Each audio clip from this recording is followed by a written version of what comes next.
Sirli bir səhərin xəbərini aldıq. Dedilər ki, başlayıbdı əskər qisasın.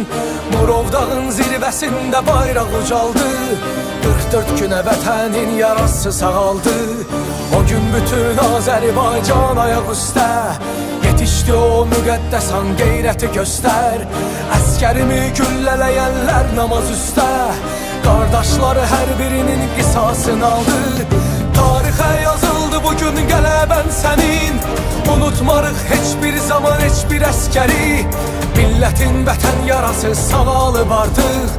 Cənnətin qapısından baxır şəhidlərin. Tarixə yazıldı bugün qələbən sənin.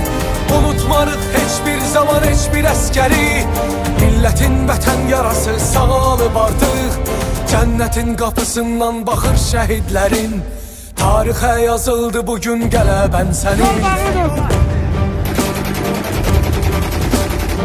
Döndü, açtı, üstünü çekip Raçına birinci giren oğlanlar.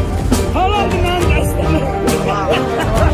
Sağ ol koca, sağ ol. Ya Rabbim şükür sənə eşittin bizi.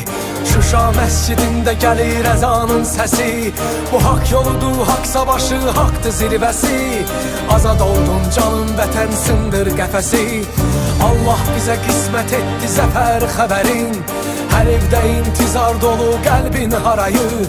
Qarabağın rahat olsun, vursun ürəyin. Bu xalqıma hədiyyədir Allahın payı. Tarixə yazıldı bugün qələbən sənin. Unutmarıq heç bir zaman heç bir əskəri.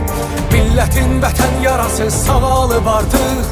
Cənnətin qapısından baxır şəhidlərin. Tarixə yazıldı bugün qələbən sənin. Unutmarıq heç bir zaman heç bir əskəri. Millətin vətən yarası sağalıb artıq.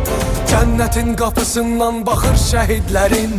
Tarixə yazıldı bugün qələbən sənin. Əziz Şuşa, sən azadsan. Əziz Şuşa, biz qayıtmışıq. Əziz Şuşa, biz səni dirçəldəcəyik.